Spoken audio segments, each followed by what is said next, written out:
back to a school of the future. 1960, Minneapolis, USA. Grandad, Grandad! Yes, Sam? Tell me about how you went to school.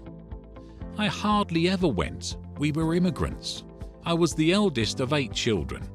I only did 2 years of school. I learnt to read and count, good enough to help Dad in our tobacco shop. How lucky it isn't like that today.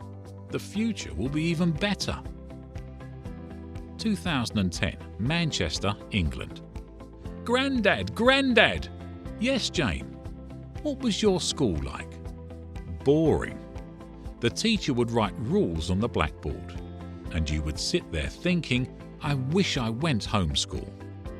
If you didn't do your homework, you would be punished, left with no lunch. How lucky it isn't like that today. The future will be even more interesting. 2060, Munich, Germany. Grandad, Grandad! Yes, Martin. Tell me about your school. School wasn't too bad. We had a computer class where we'd learnt to program. This is why I became an IT specialist. We would do all kinds of projects, go on tours, and sometimes teach others ourselves. Wow, that's cool! Well, everything wasn't perfect. Firstly, knowledge rarely got translated into practice.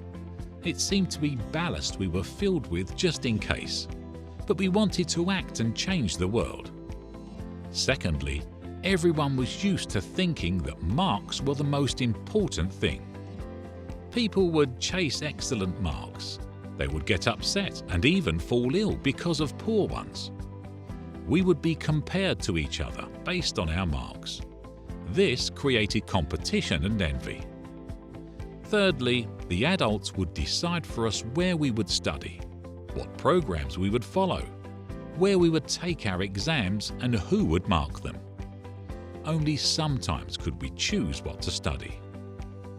Another thing that made us feel depressed were the tests that were then used in college admissions.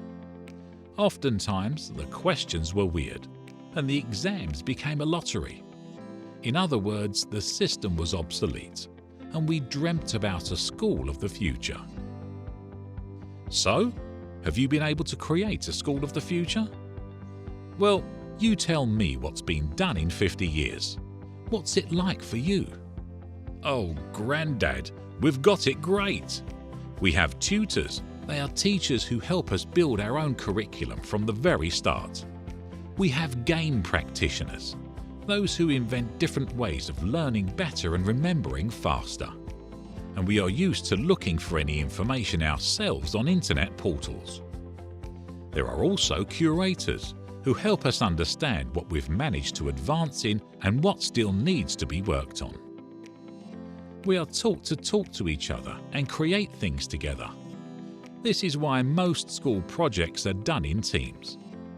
Besides, a team doesn't have to just include students but also their parents, grandparents, school graduates, business people, journalists, engineers, scientists, anyone we can engage. So I've decided that I will invent new medicines. A few times a week I work for a pharmaceutical company. I will follow the route that specialist pharmacists have developed for me and enroll in their educational centre.